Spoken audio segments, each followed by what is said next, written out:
this is our regular monthly meeting. We have 8 a year from January to May, and then start again September, October, November, and then we're off December and the 3 months of vacation. And so tonight we have some interesting topics that are happening in the city and in our neighborhoods. So I want to, first of all, introduce Joan Gossman, a longtime member and former president of OCNA, and she has to talk about her native plant tour coming up. By the way, if you haven't got our newsletter, it's in the lime green. Please feel free to pick one up, and a lot of things that are happening in April are in there.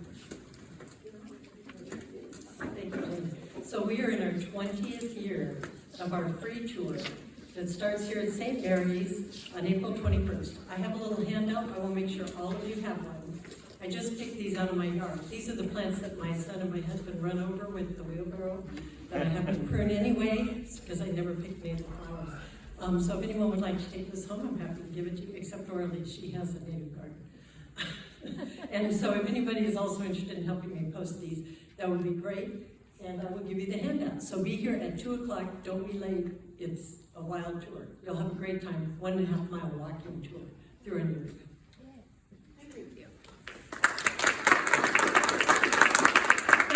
For those of you who may not know what this is, it's walk through the neighborhood. There's about, 20 homes that have native plants, and they've done everything that you can imagine, and they attract a lot of birds and bees and good things.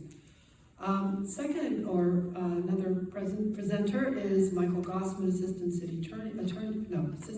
City Manager for the City of Oceanside, and he has agreed to come and speak to us on Measure X. And he'll go into what it is and what it does and all the other good things. So with that, I'd like to welcome Michael.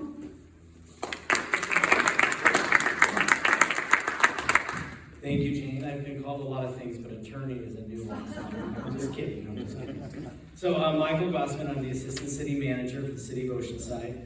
I've been the Assistant City Manager for a little over 4 years now. Up until recently, I was actually a resident of the OCNA neighborhood, but I've moved to Fire Mountain, so no booze, but I'm still a resident of Oceanside. What I realized I left off was a little introduction about what Measure X is. I hope most of you know what it is, but I'll give you a quick primer. So in 2018, the voters of Oceanside elected to have a 1/2-cent sales tax on top of the regular state sales tax. And that was for a term of 7 years, and the purpose of that tax was to fund services and infrastructure, mostly homelessness, public safety, and streets and roads. And they also, at that time, said that we want you to have a citizens oversight committee that you'll run every spending plan through, and we've done that diligently since that time. So that's what Measure X is. It is a 1/2-cent sales tax. I am here to tell you about what we've done for years 1 through 6. We're moving into year 6. That starts in July. The next July will be year 7, which is the last year of the tax. It'll only run through April of 2026. And I'm also going to share a little bit with you what's next, because I think that's really important. It kind of begs the question when you're talking about a 7-year sales tax and all the things it's doing, well, what happens after that's done, and what happens to those things that it's doing? So that's what I'm going to do. The quick overview, this pie chart, and I realize it's fairly small, so I will go quickly through it, of what it funds. It funds 6% of it goes to homelessness, 12% to crime prevention and crime suppression, 15% goes to the fire department, and 21% goes to capital for public safety, 24% another capital expenditure for streets and roads, and then 22% goes to beaches and parks. And you'll note that a real significant majority of it does go to capital, and that's really important, I think. I think we want to have services, and we want to enhance those services, but when you invest in capital and infrastructure, you're really saving other funds for the long term, and it stretches those dollars out even further. So I think it's really important that we continue to invest heavily in infrastructure and capital. And for a long time, Oceanside, not to go into too much of the history, but Oceanside really struggled relative to its neighbors in terms of property tax revenues and sales tax revenues. And because of that, it wasn't able to invest in infrastructure and capital as much as it really should have. So we're really trying to right that ship, and I feel really proud of the job that we've done. And I'll get into a little more detail about where the specifics of these expenditures have gone. I want to show this video. I don't know how the sound's going to work. I didn't think about that, but it really goes into detail on what types of homeless services we provide in the city of Oceanside, because obviously you can't ignore the fact that homelessness has grown, and it's grown as a problem for both the people who are homeless, but also the side effects of having people who aren't housed. It affects everybody. We invest a significant amount of money up above Measure X into that. So I'm gonna hope that this video plays. Otherwise, you're gonna have to listen to me talk. Okay. So far, it's not really playing. So I'm gonna talk, but I'll talk briefly. So what Measure X funds in terms of homelessness is it funds a homeless outreach team, which consists of 2 police officers, a sergeant, and a social worker. They go out every day and they offer services to people who are homeless. They offer housing, they offer food benefits, they offer all kinds of things to get people housed. What a lot of people don't realize about homelessness and why it's such an issue is that many people decline those services. So it takes about 20 touch points for them to get anybody to accept services, which is, I think, frustrating because we know that that is the right thing to do. We don't want to see anybody unhoused. It also has a lot of, yes? Just a quick question, do they offer any addiction services? Yes, yes they do. In fact, when we count the number of people that get out of homelessness and into some sort of more stable housing, probably 30% of those go into some type of addiction service, recovery type service. So that is definitely part of it. I know a lot of them have that. Yes, it's mental health and addiction is a huge part of why we have a homelessness issue. Yes? And Oceanside's bearing the cost of the addiction services? For the most part, well, I don't want to say for the most part. So typically in California, the responsibility of mental health and substance abuse provision is the responsibility of the county. So the county receives lots of sources of funding, including MHSA funding, which is Mental Health Services Act funding, which is a tax on people who income over $1 million in a given year. That funds a lot of mental health and homelessness and addiction services in California. They also receive something called 2 different types of what's called realignment funding. Realignment is a little bit of a misnomer. It's basically the state saying we're going to take money from this pot and move it over to this pot. We're realigning the money, but all of that money goes to the county. None of that money comes to the city. So we don't provide those services. Like when this lady here asked about, do we offer those services? Yes. Are we footing the bill? No. But there's a lot of sources of funding for that. If people want help, by and large, it's available to them. It's getting them to take that help, and that's the sort of the role that the city has stepped into because we couldn't just ignore it. So the role that we've taken on is we're going to offer the help, and we're going to offer it again, and we're going to offer it again, and we're going to offer it again until that person takes that help in whatever form that is acceptable to them. Does that answer that question? Yeah, it did. Thank you. Yeah, you're welcome. So getting back to where I was, Measure X funds one of the homeless outreach teams. It also funded until the Navigation Center opened, and I will tell you, Measure X did not pay for the Navigation Center or the homeless shelter out on Oceanside Boulevard, but it did bridge that gap. It paid for a hotel voucher program at what was formerly known as Marty's Valley Inn on Mission Boulevard so I don't want to, nobody gave me a time limit, and I don't want to overstay my welcome. But I will say that a really important context anywhere in what's called the 9th District of the Supreme Court, Court of Appeals. We have to, before we can tell anybody to like move off of that sidewalk, move off of that beach, move out of that park, we have to, by law, offer them housing. So what Measure X did is it paid for hotel vouchers so that when we approached people, we could say, you need to move, but here's a housing voucher for you to go to Marty's Valley Inn, and you can stay there for up to 30 days. In that time, you need to come up with a housing plan and a plan to move forward. So that's the approach that we've taken.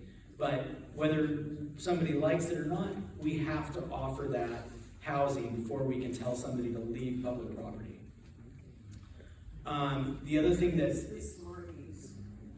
yeah, it's called something else. It's just down the hill on Mission Boulevard. And it's no longer providing that service because we've since opened the Navigation Center on Oceanside Boulevard, which is a 50-bed facility where we partnered with San Diego Rescue Mission, and we give people a place to stay, and then their job is to navigate them. That's why it's called a Navigation Center, help them get into to services. Just a quick question, when you said they have to get out and find a place, who can afford an apartment or anything nowadays? Well, the truth is that there's various places where they can go, and so when we say come up with a plan, as long as they're coming up with a plan, they're welcome to stay. But there are services where they can go. Some of that is the recovery services that you alluded to earlier. I think it's important to point out, and it's easy to point at fentanyl, which is certainly a problem, and other types of addiction, but the reality is cost of housing is an issue in California that has resulted in the homelessness problem. And the way I think about it is, when I was a kid, there might have been that guy down the street who he had an addiction problem, substance abuse disorder, or he was mentally ill and everybody knew it, but he got disability, and that disability was able to, he held on, he kept his, the reality is that you're not gonna pay rent with disability anymore. It's just too expensive in coastal California. But there are nonprofits and there are other opportunities for people to find housing if they're willing to look for it. A lot of it has to do with choices that people make, and I'm not trying to be judgmental or harsh, but it does really a lot of times come down to those choices. So, but if you talk to most people in that space, if people are sincere about getting sober, about seeking mental health care, and about there are opportunities for them. Another homelessness service that we provide is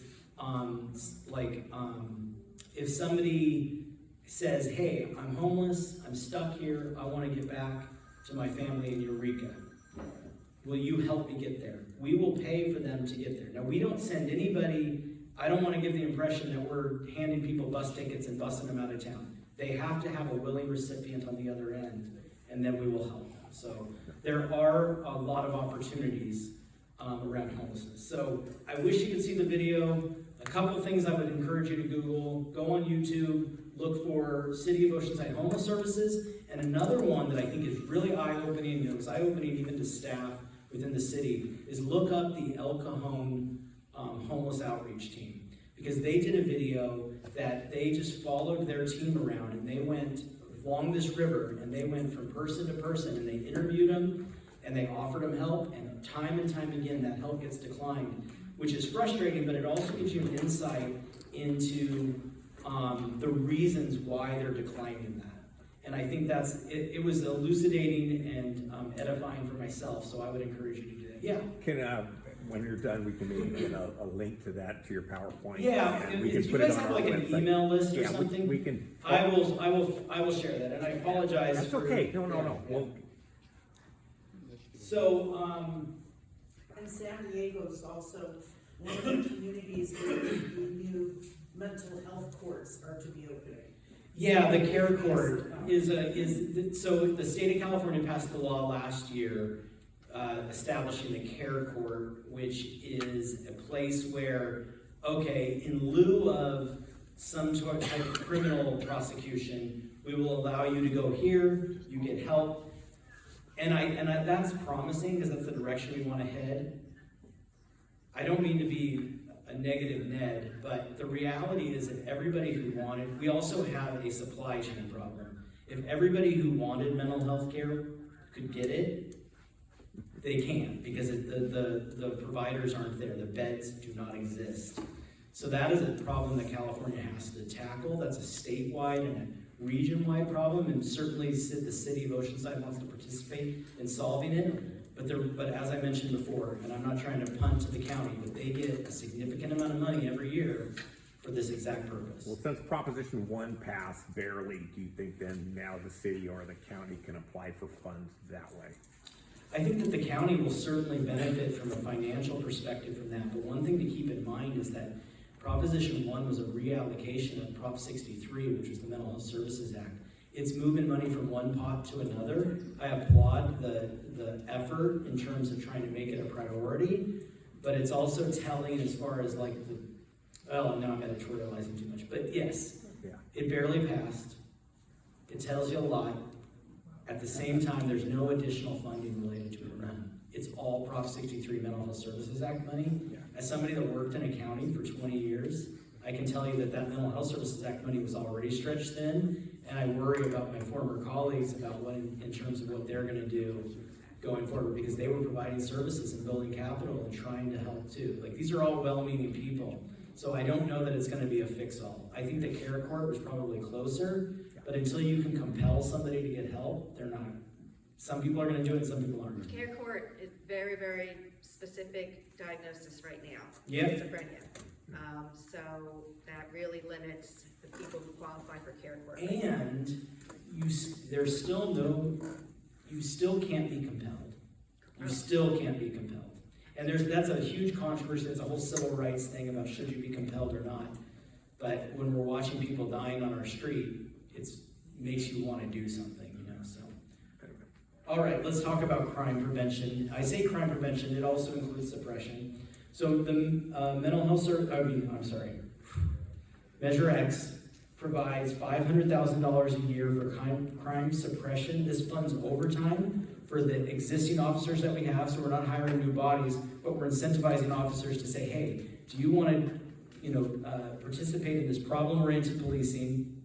And the way they deploy is they see an area. Let's say, I think a really good example that's right in your neighborhood is the transit center. We're having a real problem right now. Let's hit that area hard, and let's say that that's going to be a no-tolerance zone for drug trafficking, and then that has been effective. I feel like that area has gotten better since we've started doing these things. It has. Yeah. Oh, well, I'm glad to hear that. Yeah, I'm glad to hear that, to have that validated by eyes on the street. So, community services officer program. This adds community services officers to handle lower urgency calls, like somebody who just needs to take a report. So that way we're not sending, we can put our police in areas where they need to be, right? So that program is off and running. One more question. We just seem such a small amount of police working right now. Why aren't they using some of this money to hire more? Well, that's a whole other conversation, and I mean, I'm not trying to shrift the answer. The reality is it's very difficult to recruit police right now. We are allocating money in our general fund, not with actually with some Measure X money, I take that back, specifically to fund recruiters to go to other counties to try to get people on board. We are short. Wow. It is we have over 28 vacancies in our police department. We have incentives to hire people, but it is very difficult. It is not a line of work that a lot of people want to get into, and the standards, rightfully so, are very high to get into it. So I just look and I've never seen them anywhere. There's nobody on the highway. I worked OPD for 20-something years, and we were full all the time. Yeah. But now I don't see any police. So there was a time when you would do a police officer recruitment and you could fill up this entire room, or double this room with candidates trying to get hired. We have recruitments where we get 5. Wow. It's a completely different world now. That said, part of the Community Services Officer program, and I credit our former Chief Fred Armijo with this idea, was not just the Community Services Officer aspect of it, but it was a pipeline for future police officers. It was people who knew the work, and then we could get them, and there a lot of times these are more local folks too, which I'll also talk about with our EMT program. So we, in thinking about the growing population, the growing needs, the growing areas, we also have to leverage technology. And that's another thing that Measure X funds every year, $650,000 in technology costs. That's cameras and the software to run them. We have a network of cameras throughout OCNA, frankly. Don't be weirded out. People aren't watching them all the time. They're mostly for investigation purposes, but they are a really helpful tool. And that's something that Measure X has paid for that wouldn't exist otherwise. And then lastly is this downtown security presence, which is a partnership with Main Street Oceanside, where for about $1.5 million a year, we fund a security team, 24 hours a day, 4 security officers on at all time, to help dissuade crime in the downtown area. It is largely successful in terms of reducing crime. I won't shy away from there's some controversy around having the guards there all the time, but it has been largely successful. I have a question. Is there any feedback for them that they're not just like intimidating people? We get a mix of both. We get a lot of gratitude from business owners and residents alike, especially in this particular neighborhood. We do get some feedback that it's intimidating to have security guards and security guard presence. One thing I would say about Measure X, which I think is actually something I'm proud of. We will try something, and if it seems to not be working, we either tweak it or we drop it. One example is the Sobering Services Center. The idea was we're sending people who are just drunk or inebriated, and we're sending them to jail. Why not send them to a place closer? The police don't have to drive as far, they get help, etc. We thought that all sounds great. The reality is, if anybody is that inebriated, they're probably not going to qualify. If anybody's inebriated enough that the police are going to stop them, they probably don't qualify for a thing. So we learned from that, we dropped it. We reallocated those funds elsewhere. With the downtown security presence that I just mentioned, the gatekeepers, we got some feedback. So we talked to them. We asked them to increase their training, and they did. We asked them to have their training not just at their premises, but at Main Street Oceanside offices, so that Main Street Oceanside could see the training that we're receiving. We insisted that they get training on human trafficking, in other words, how to detect human trafficking, so that they're not, pushing away people that just need help. And they did that. So I applaud them for taking that, and I'll be honest, the feedback in the last 6 months, this is anecdotal, I get very little negative feedback, pushback. What is the path for feedback? What's that? What's the path for feedback to the actual program? To the actual program would be the way that I do it is I either see notes come in through our customer care or directly to me, and then I share those with Gomaro. He is the administrator of the contract, not the city. The app on your phone? Yes, the app on the phone is a great way to do it, and I encourage anybody to do it. I think the other thing is that a lot of victims of crime are other homeless people. They deserve to be safe too. So the security can appear as though it's focused on homeless. It's not. It's focused on crime. And it's focused on crime against everyone, including other homeless people. They deserve to be safe too and feel safe, which is something I'll add as an aside that is not funded by Measure X, but it's our safe parking program that we have out for an RFP right now to find a provider. But we found a location in East Oceanside where people who are living in their car, a lot of these folks have a job. They're not the ones it's not going to reduce a lot of complaints. We get a lot of complaints about homelessness. Get this person off the street, and a lot of it is not that compassionate, frankly.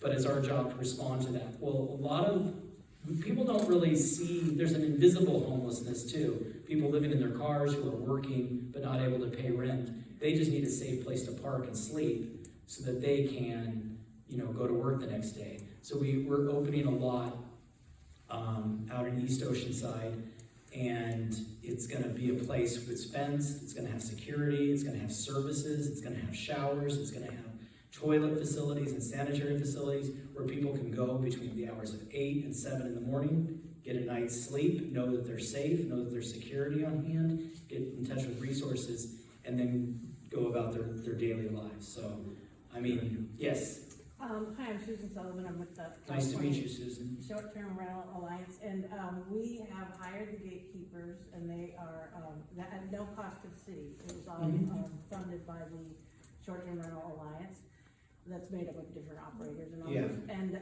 And they patrol from St. Malo Gates to North Coast Village Okay. and the Strand from 6 p.m. to 2 a.m., 7 days a week. Yeah, I wasn't aware of that. So they do have their approach is different from a lot, and I don't mean to delve too much on or spend too much time on this, but their approach is a little different. So most security guards that you hire have a policy based on their insurance, and that policy is observe and report.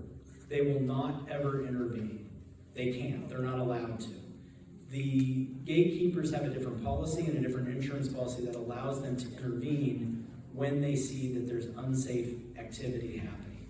And that's where, I'm not going to pretend that there's not some controversy around it. There is, and that's where the controversy comes from, is they will intervene but it also makes them effective. Yes? Where is this parking lot that you were talking about? French Fields. Used to be a Little League field. It hasn't been a Little League field for some time. We kind of stumbled upon it. I looked at a lot of different locations because I was in charge of finding the location. This one has no housing around it, so we're not going to get complaints about that. It's a flat, accessible location. It's got lots of space. It's already got fencing around it. Now, it is somewhat temporary in the sense that we hope that one day that people, a Little League or a Cal Ripken League or whatever it's called, will occupy that space again. But in the meantime, for at least for the next 12 months, they will be there. So we put out a request for proposals from operators.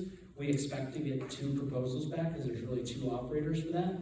I will evaluate those along with the team, and we will choose one. We already have a grant from the Regional Task Force on Homelessness to pay for the majority of those costs, so very little of that will be burdened by the city, and that will be up and running by May. I think that's a great move, and I applaud the city for doing that. Antonidas has done that. I think Carlsbad's got that going on. So it's great that Oceanside's joining the effort. Can we hold questions till you finish so we can? Yeah, I'm being told to speed along. I tend to be a little long-winded, so I apologize. Okay, fire department. This is another key area that Measure X funds. A big piece of it is that we added EMTs to the department, which had hitherto never existed. EMTs fill a gap where they can take basic life services, BLS, ambulances, and they can do transports to hospitals so firefighter paramedics don't have to. That frees up firefighter paramedics to respond to higher level emergencies or emergencies, period. So it also is another one that has been very successful at being a pipeline to future firefighters. Because going back to our discussion on police recruitment, firefighter recruitment shocked. I mean, I grew up I was a teenager in the 90s and in college in the 2000s. People would line up around the block to be a firefighter, and now it is very difficult to recruit for them. So by bringing in these EMTs, we're giving them scholarships, we're putting them through paramedic school so that they can be future Oceanside firefighters, which I think is fantastic. The medic squad it fills a gap between the EMTs and the firefighters. It's basically, instead of 2 EMTs in an ambulance, it's a firefighter, paramedic, and 1 EMT in an ambulance. I have to mention this because it's an important reason why we're doing this. I don't know if you know, but hospitals, especially in this area, are overwhelmed. So what happens is we would send firefighter paramedics with a patient, and the emergency room staff would be like, we can't get to them yet. We can't get to them yet. and they would end up spending hours in, we call it wall time, where these guys are just sitting there waiting for a nurse and a doctor to come in and get them, and where they could be responding into true emergencies. Because they're stuck, we have many times had to ask one of our neighboring cities, such as Vista or Carlsbad, hey, you gotta take this fire for us, you gotta take this car accident for us. And that's simply because we have guys that are stuck in the hospital. And so we're pushing the hospitals, but in the meantime, we've got these guys that are able to say, hey, we're professionals, but we're lower cost, and we can't respond to those higher level emergencies.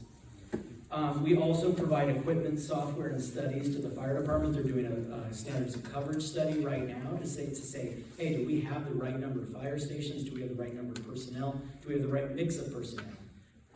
And they've also been provided a lot of different equipment from that to try to, basically the end is always about providing a higher level and better service to the city of Oceanside. And then this latest one, which I'm putting in the year 6 spending plan, is to create a health and wellness program. This is a common best practice across the country, which we haven't gotten into yet, but I'm excited that we're going to do it because we're starting to recognize the physical and psychological toll that type of work takes on people, and that we need to provide services that will help our staff so that we can keep them, safe, healthy, and working. So getting into capital and infrastructure, you've probably seen the new fire station 1 that's going in. The last fire station was like from 1910 or something. I mean, it was really, our equipment barely fit in there. I'm not kidding. And there was a jail upstairs, and the firefighters literally sleep in the jail. It used to be a police department. So really, that's coming along really well. We would be ready to go by May. The big holdup, surprisingly, is actually SDG&E. Can't provide us the equipment that they can provide, so we're kind of held up by them. But otherwise, I think this thing's by summer is going to be open, and it's beautiful, and I'm excited to see that up and running. Where is it? It is on Civic Center and Freeman. Oh, wow. Yeah, right across from my office. Like I watched it get built. So. There's also a new fire training tower that's a little more subtle. Most of you probably haven't seen it, but it's a big deal.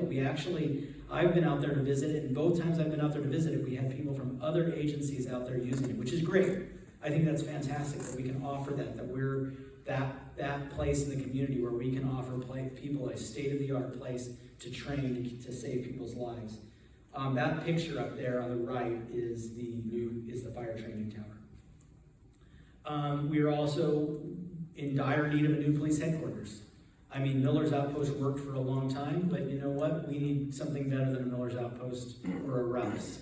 I mean, having the sexual assault team on aisle 6 is not the place to do it. So we need a new one, and we're looking to do that. In fact, I put $5 million into the spending plan for a new firing range and training center out at our COC, our City Operations Center. And we hope to see that built next year because they actually have to vacate the current location of their firing range. It is at the water plant. They need to put some capital there, and it's also just not a good location. So streets and roads. So we have spent $20 million on road repairs and slurry seals across the city. We put $1.3 million into traffic calming measures, and we put $3.6 million into rehabilitating South Strand, which is a problem. I mean, South Strand is where it's located. That's a big project. I'm not going to say that $3.6 million fixed it, but it did do enough to evaluate it. Yeah. Wait, we're going to hold questions. Okay. We're running out of time. Okay. I'm moving, trying to move fast. So on the left is a map. All the blue lines are the places where we have already slurry sealed. And it seems kind of scattered, but it also gives you a realization of just how really huge our city is. It's a really big city, and we have been able to do a lot of things. We have money to start doing some arterials. You've seen a lot of work on Oceanside Boulevard. I think you guys go all the way to Oceanside Boulevard, is that correct? So you've seen the work taking place on Oceanside Boulevard. and we're gonna keep doing them. This is a really bad slide. I can barely read it. I know you can't. We've put $1.3 million into traffic calming. That's mostly speed bumps in Fire Mountain, Amorosa Park. I'm not gonna go through the whole list. What I will share with you is that your representatives in OCNA are pushing the city, rightfully so, to do more traffic calming in your neighborhoods. Yay! Yes. So we hear you, and I'm working with our team to do that, because there are opportunities. More infrastructure, beaches and parks. We put $3.3 million into beachfront improvements. You've seen the new hopefully you've seen the new police headquarters all along that area, just down the bridge, just south of the Shell. We've set aside $14.25 million for Pierview Bridge. You may not realize it, but that bridge needs to be replaced, and it needs to be replaced bad. $14.25 million is not going to cover the whole cost. We're going to keep putting money into it. We're going to keep seeking money from our federal and state partners, because it's the sort of icon of Oceanside, right? We have to get that thing replaced, and it is in bad shape. We've also put $2 million into El Corazon Parkside 1, which I think will benefit the whole city. The total cost of that park is about $10 million. This was money to help fill the gap between what they needed so they could get that thing constructed, and we were able to do that. We've also put $2.86 million into the Buccaneer Beach Park study and project. So what's next? So I mentioned that the sunsets in April of 2026. You've seen all the things that we're funding. And I am not here, and it would be inappropriate for me to say that it should be extended. What I am here to tell you is that all of those things will go away if it's not, because there is no other choice. Looking purely at our general fund budget, we're gonna end this budget with a surplus of $0.6 million, $600,000. This is $20 million a year. You can't reshuffle the deck chairs to try to make that fit $20 million in. So that would go away. So what are we doing? We did a survey of the community in November that showed strong support for a renewal of the existing tax. By strong support, I mean over 74%, including, and this was what surprised our consultants the most, and this isn't a political statement, it's just a statement of fact. 66% of registered Republicans who are likely to vote said they would support an extension of Measure X. And that tells me that these are services that people want and want to continue to see. Staff is developing a proposed ballot language to take to council in June, assuming, and that's a big assumption, I'm not an elected, but assuming that the council wants to place that ballot language on the November ballot, it would go to voters in November for a renewal for another 10 years. That is the proposal that we're putting forth to the council, and then we need 4 votes of council members to say, yes, we want to place that on the ballot to give voters a choice about whether or not they want to see this half-cent sales tax. And that's it. So I know I went over time, I'm sorry. That's great. Okay. One question. 2 questions. So better be a good one. 2 questions. So mine is more of a statement. I think the reason that you have such great numbers on the survey is because you have delivered on the promise. We've seen other places that had not delivered on the promise. You are protecting the assets in this community and the improvements that we make in this community, and you've been great stewards of those funds. So my comment would be, this is something that I know you can't say as staff you support, but please convey, at least from my perspective to the council, please pass it, and if you need our assistance, please let us know. I appreciate that very much. I appreciate that. Thank you. Since that wasn't a question. Never a real question. Well, mine isn't really, kind of a question. So, there's been a lot of great things done with the money, but I think in a number of cases, it's responding to problems, not solving problems. And we'll look at affordable housing as one. And also, the funding for Part 1 didn't happen until year 6 of this. So it really feels like our investment in those kind of community benefits, our green infrastructure has really been lacking and only came because of pressure of years of not doing it. It got added the last year. So I hope when you're moving forward with this new language that you're really considering that we end up with a balanced program. Yeah, I want to respond to that because I think that's really important, and it's something I'm really proud of in terms of we have expanded the scope of the types of services that, including Parkside One, which you know, offline, I'll share with I thought it you. was 1 million, I'm surprised to see 2. It was Okay, more, wait, it was we're not equal gonna go parts and there. service. All right, that's it. We're gonna close this out. If you have questions, We've been please talking about this. email Michael Gossman. I tried to leave my number up there, my email. Don't call me. It was solely parts and safety, and it's been all You can safety. email oceana101.org. I get those, and I will be sure to respond to you or forward your question to me, okay? oceana101@gmail.com. It's on the green. And I do want to thank everybody for having me. I appreciate it.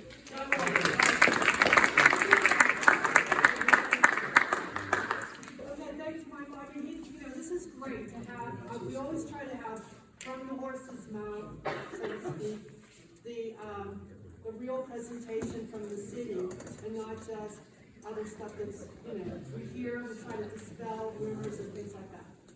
So, with that, we're going to have, Jeff McDermott and perhaps General Buckle, speak about some concerns they have with corporate unlisted, short-term rentals. I guess both of these gentlemen have properties right on Pacific Street, and they have some issues with that. There was a big planning commission meeting last night. Yes. Lots of different people, so, there's two sides of the story. We didn't know about the other side, but this was something that we did last month. You didn't know about the short-term rental people site? Well, I'm a short-term rental person, but I didn't know about that, so. Okay, so anyway, what we're gonna do is look at one side of the story and, see what they have to say. And this is just an informational thing. It's not that we endorse it, it's not that we are opposing it, it's just information that we bring to the neighborhood.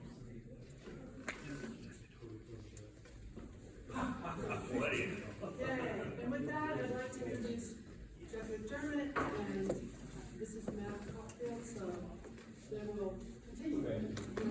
Thanks for the opportunity to address you all.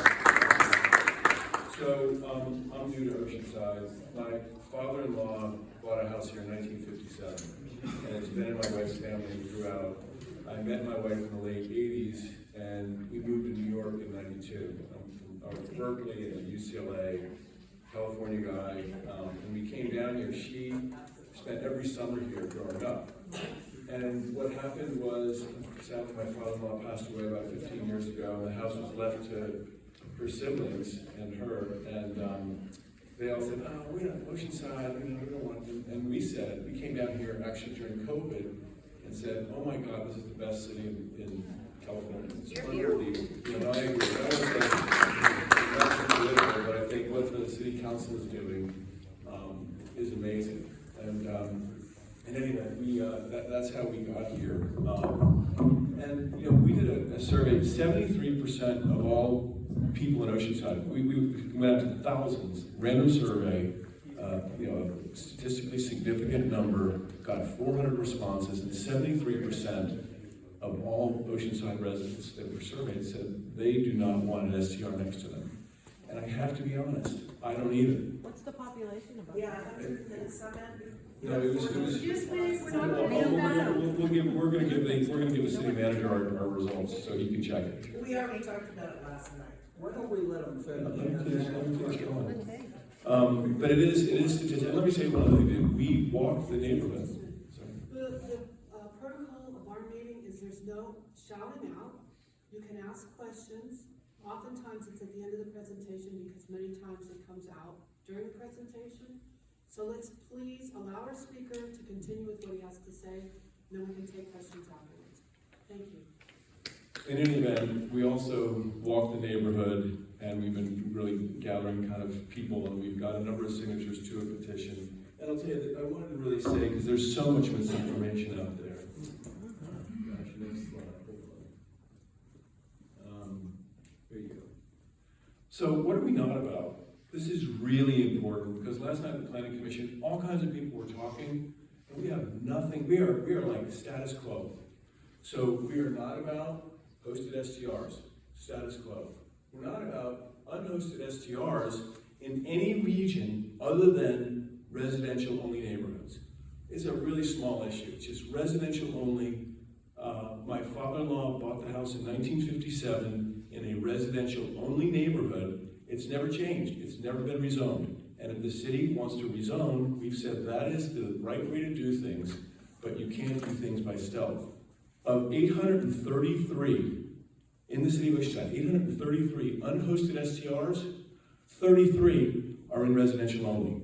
So 800 are not even being talked about or dealt with. So I think everybody should just realize this. It's only about our zone.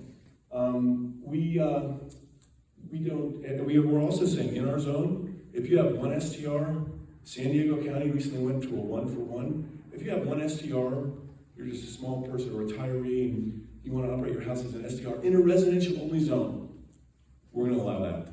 Grandfather it 365 days a year. So I can't tell you how we're trying to figure out a way to not hurt mom and pops, any individual citizens, but really the corporate STRs. Look, quite honestly, my neighbor has 77, and he said to me and to Matt, I'm going to build a 10-bedroom STR next to you, every square inch of my available envelope, and I can do anything I want in the city of Oceanside. Not true. And this is exactly what he said. Please do I not don't want to. So you were not there, ma'am. So I'm telling you, this is what he said. And this got me into this issue. So if you own a corporate STR, if you operate them and they're in the RT zone or the downtown zone, that's not our fight. We're only focused on residential neighborhoods. It's 33 STRs.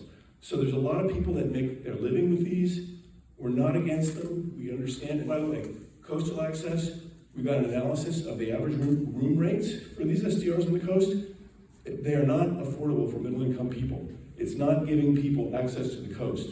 They are $3,500 a night in the summer. So it's just really, and we'll show you the data because we're fact-based.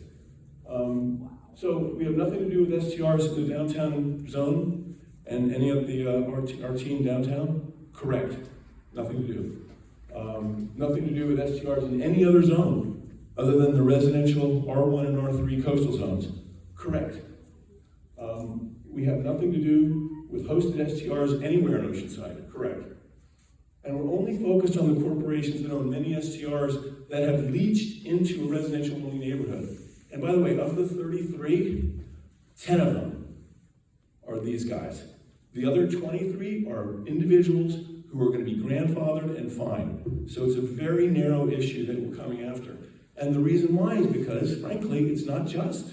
It's not how America works. And we're not focused, and these people who have 77 or 25 or 50, if they're in other neighborhoods that are zoned for hotels and motels, that's legal. Next slide.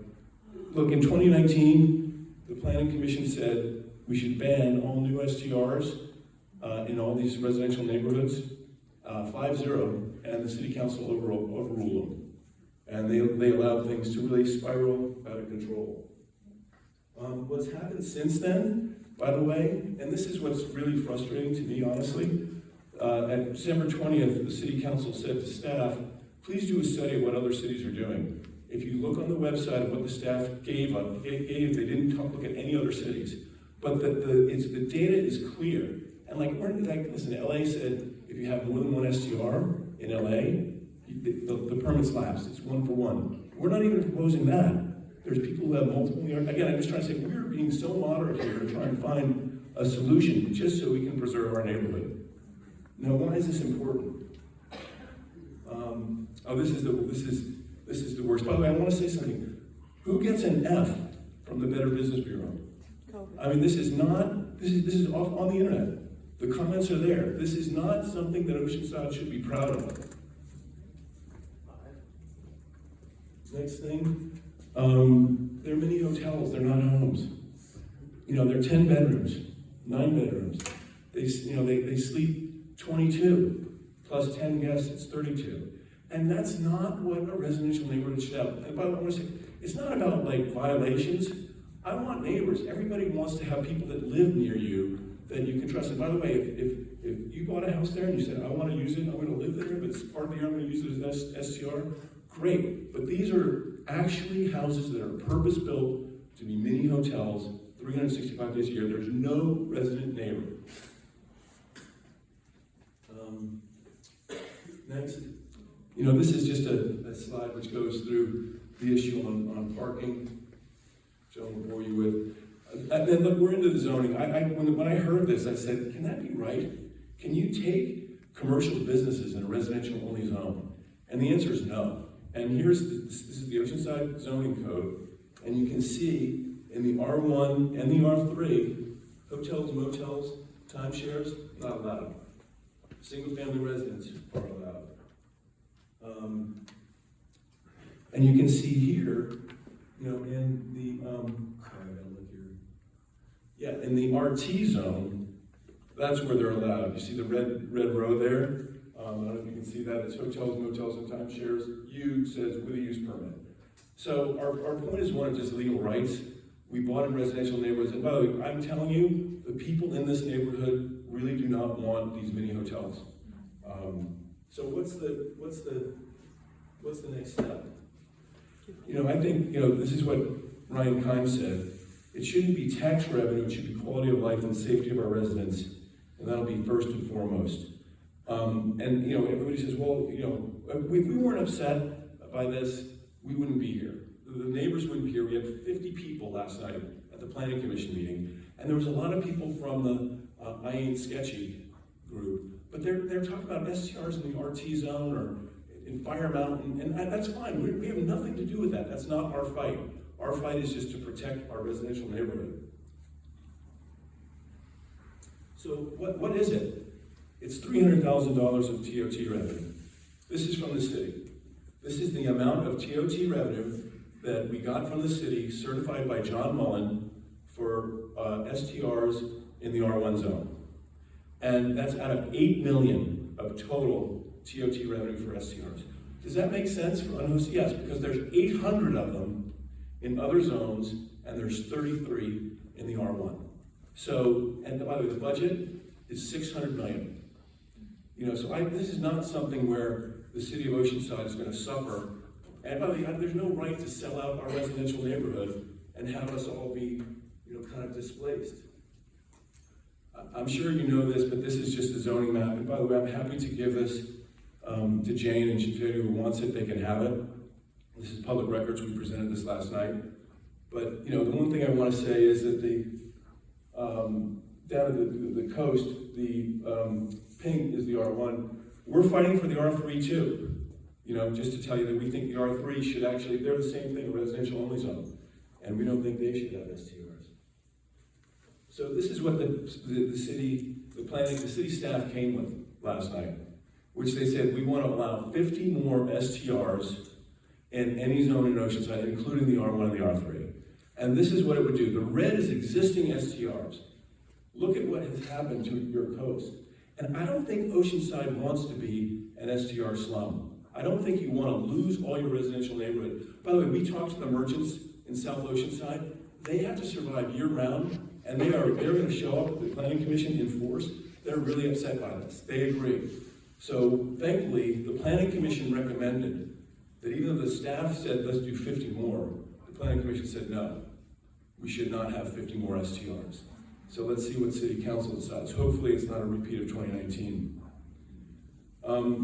Last point, you can say, oh, well, they're already there and they're not vested. 2 court cases. We met with the city attorney. We gave him the court cases. He said, I'm familiar with them. Use permits for 12 months or 12-month permits. There's no implied vesting right. So they can, like what they're doing in the non-coastal zone, by the way, just to be, is when, and they basically said a ban on new ones, and they said at the end of the period, when somebody sells the house, it can't be used as an STR permit. It terminates. So they want to basically turn it back to housing. And, you know, I think there's some other solutions like that. I don't know why you should pick on the coastal zone. Anyway, this is a recommendation. Last point, this is the poll, happy to give it to staff, all the details, but it said, we asked 400 people, should city council restrict STRs? 60% said yes, 20% said no, 20% said don't know. When we asked them, would you want an STR next to you as your neighbor? A simple question, 73% said no. So I don't feel like we're outliers here, in particular given that this is a residential only zone, and saying this has gotten out of hand. Final thing, and we basically had this, the planning commission, in their staff report, they said, we checked with the community, there's overwhelming support. And what it was a VRBO robo-letter, and they sent it out, and they got 142 people to respond. 134 of them were people who don't live in Oceanside, who come here and stay in STRs. But, so first of all, that's not our community. You know, we've got a poll that says 73% don't want them, or 60% want restrictions. And the second point is, we're not getting rid of STRs. We know. Keep them in the RT zone. STRs where STRs belong. That's all we're saying. And I know it's easy to say, oh, well, you have a big house on the coast, and you don't deserve it. I think everybody, all of our neighbors, people who are making their living with STRs, everybody deserves, to be treated fairly, is my personal view. But anyway, I'm available to take any questions. Yes. What is the population? Sorry? What is the population of Oceanside? What was your sampling that you got 400 responses in? We sampled 10,000, and their population is 160,000. So by the way, we're happy to basically sample a larger number to prove that fact. Now, the city of Oceanside has on its website Oceanside budget in brief, and it also gives the TOT revenue. I own a residential home just up the street here. All the neighbors know me. What zone is that in? What you have posted there has my name, my phone number, my partner's name and phone number. If there is an issue 24 hours a day, all the neighbors call me. I've only had 2 times in almost 13 years. What's the address? 805 Wisconsin, I'm the one there with the cutting. So are you in the RT zone, ma'am? I have had to take your trash cans. Excuse me. So I think by the way, you're not in the R1 zone, so this is not a relevant conversation. What I'm trying to tell you is, we have room for 2 more questions. They need to be questions and not soapboxes, okay? So, I'm sorry, you have a minute. Okay, well, no, Okay, I'm Joe. gonna look at the budget. I have one. Go, Joe. You have a quote from Ryan Kime. I've been in many meetings, many hearings where he has said something like that to me and done the exact opposite. That is campaign speech. I just want to be clear about that. Any other questions? Can I say something? Yes. I am Jeff's neighbor. I'm Jeff's neighbor. I was a Marine. I lived in 24 houses, Pat and I, in the Marine Corps. We were stationed here in the 70s. We always loved Oceanside. We came back to Oceanside and we bought a house in the R1 area, which we had to pay more for because it was single-family homes. All of a sudden, out of nowhere, one day someone bought the house and it became a short-term rental. It wasn't unhosted because we have a hosted, meaning someone is on the premises 24 hours a day. And we operated one for about 11 years, very successfully. 2 of my grandkids went to college on the moon. We are not against hosted STRs. But what we have next door to Jeff and I is something totally different. Let me ask you this. How many of you are going home tonight to neighbors next door that are total strangers? You don't know them. You live next to STRs. How many of you who live next to STRs have never had a problem? One, not as many. I had a problem one night, okay? My daughter came up, who was staying in our STR, and said, Dad, I smell gas. And I called San Diego Gas and Electric. San Diego Gas Electric came over. I went and we looked at the door where there's a permit hanging and an emergency contacts telephone number, and we called them.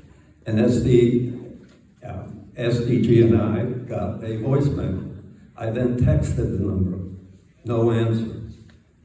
We decided that it might have been a residual smell. We couldn't really determine it. So the SDI guy went back. The next night, my daughter came up and said, Dad, no fooling. There's a gas leak and it's coming from that house next door. We then went, called the SDG&I, a different guy came over, said there's no doubt there's gas there. We did the same thing, we called, we texted, no response whatsoever.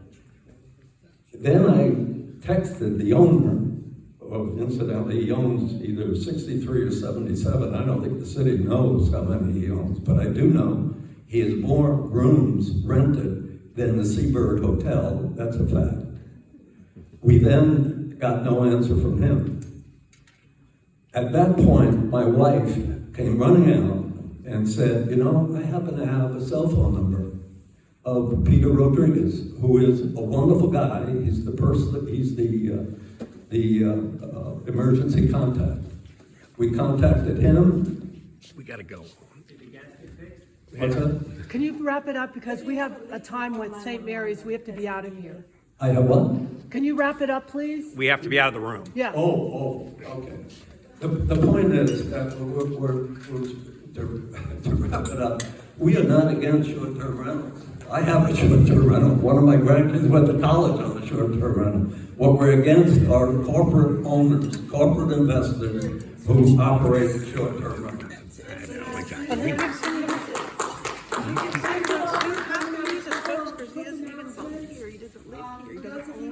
We like these, we deliver them to the neighborhood, we have volunteers that do that. We also have a Clean Energy Alliance representative here in Manhattan, Roger Davenport. And also we have the 2024 Brooks Theater, all their season for the 2024. There's a few of these up on the desk, you're welcome to have it. And with that, because we have to leave with St. Mary's and please have us out, we thank you for coming and good night.